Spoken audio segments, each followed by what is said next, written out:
The blockchain is a set of technologies that allows maintaining a secure, decentralized, synchronized, and distributed records of digital transactions, without the need for the intermediation of third parties such as a bank. A perfect example to describe how blockchain works could be the following. The person A wants to send money to person B with conventional methods. By sending money, I mean large amounts, like 10,000 euros for example. This money will have to go through one or two banks to verify the transaction. In other words, you can see that none of these people have any control over their money, but the banks in charge have been the ones to move it from one place to another. An example using blockchain might be this. Again, person A wants to send money to person B. It can be due to transactions, not only with money, also with digital goods. For example, NFTs. Being a decentralized process, there is no intermediary between the two people you want to make a transaction. This is due thanks to blockchains. What are blockchains? Blockchains, to simplify it, we can describe it as a huge secure database distributed in nodes that are responsible for validating these transactions with complicated mathematical operations. The resolution of these operations are called mining. Before going directly to the point of NFTs, we will proceed to explain with which currencies they are paid. Since, as we have seen above, money is not passed through intermediaries. This digital currency is called cryptocurrency.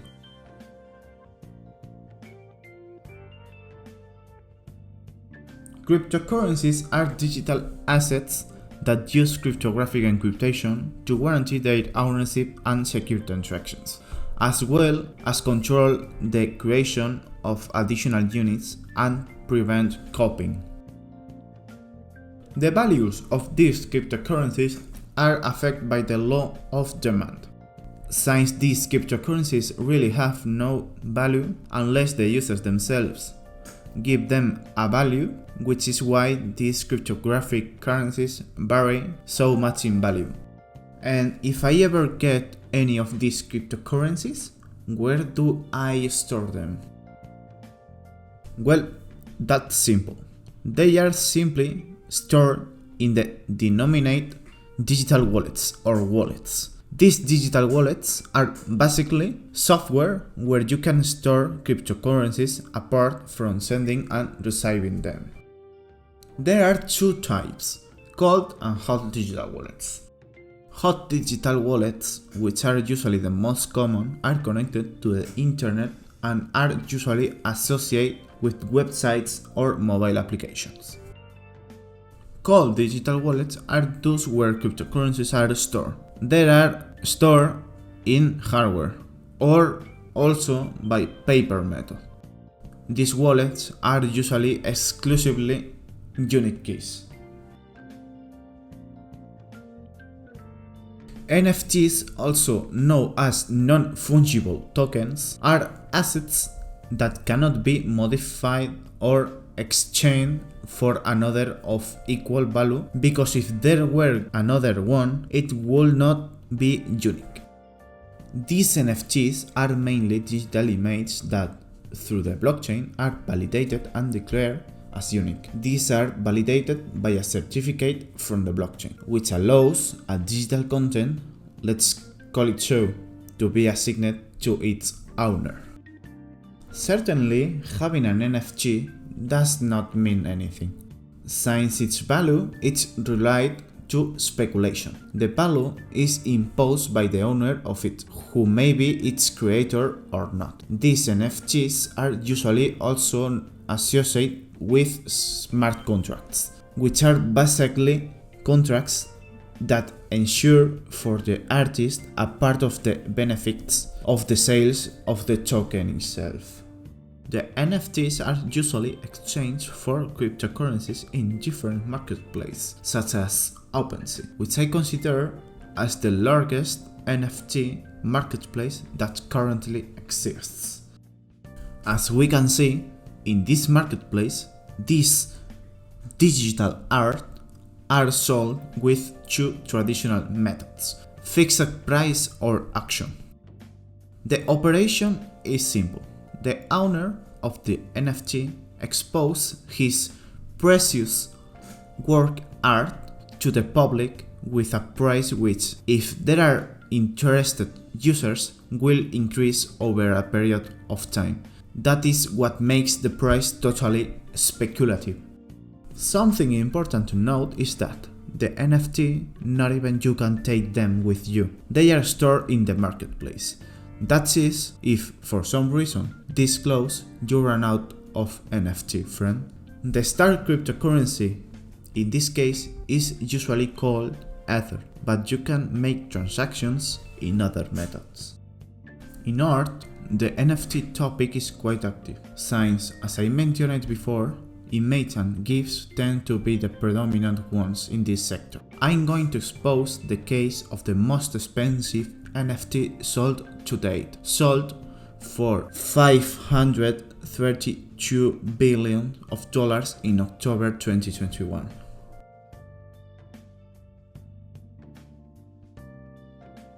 Well, this is nothing more and nothing less as a collectible from the CryptoPunk collection. More specifically, it is 9998 of the 10,000 CryptoPunk collection.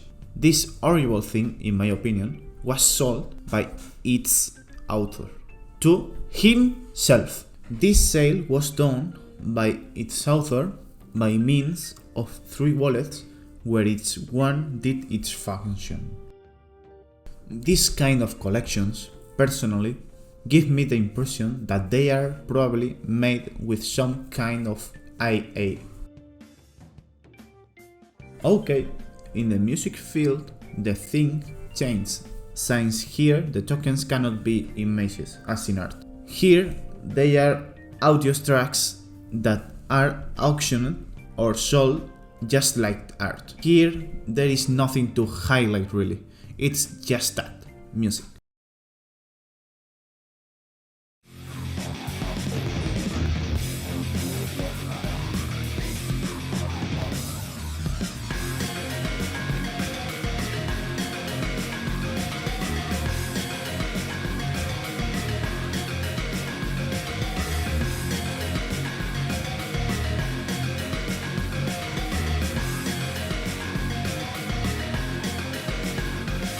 In cinema and NFTs stands out my dear Marvel, that apparently they have decided to launch the NFTs that are scheduled for 2022 in BB Marketplace.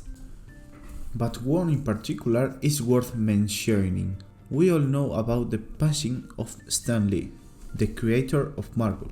Well, these people decide on Stan Lee's official Twitter account to announce an NFT of an original superhero created by him. Many fans explode as they found it disrespectful to the creator of the Marvel Universe. Apparently, those who create the NFT wanted to honor a deceased, but in my opinion, they wanted to take advantage and make money. Previously, I have indicated that NFTs are totally unique. Well, in the case of video games and other industries, it's different. You can get several certified copies of the same product. For example, there is in Call of Duty an exclusive skin of a weapon that is only available to the first 100 who acquire. These skins are verified by the blockchain, and the question is, and what is the purpose? Well, it's obvious. The company wants money, and through the smart contracts, the creator of the NFTs, in this case the company in question, get a percentage for each transaction. In short, money, money, money, money. Many of these companies have a clear objective: to create a marketplace within their video games, so that these are transformed into self-sustainable video games. An example of these companies can be perfectly Square Enix. Finally, once we have talked about video games, we have to talk about metaverse. Metaverse are virtual worlds to which, supposedly, we will connect through devices, mainly virtual reality devices, to think that we will really be inside them, interacting with their elements. Actually, virtual worlds are nothing new. They have been around for a long time. Some examples could be PlayStation Home, Already Dead, or VRChat. In this so-called metaverse, we will have an avatar which we will be able to customize to our liking and be able to have social encounters. Currently, the pioneering companies that advocate the creation of this metaverse are Facebook, Nvidia, Microsoft, and Google. All have a similar idea: create a parallel virtual world which you can access through virtual or augmented reality, so you can interact within it and outside it. In this metaverse, companies hope to offer as many opportunities as in the real world, such as business creation, employment, self-economy, etc. In my honest opinion, metaverse seems like an utopia, and as we all know, utopias do not exist. The application of NFTs in this metaverse could be, for example, the acquisition of a virtual land where to set up a business, or, for example, a museum where to exhibit other NFTs. Thanks for watching my video.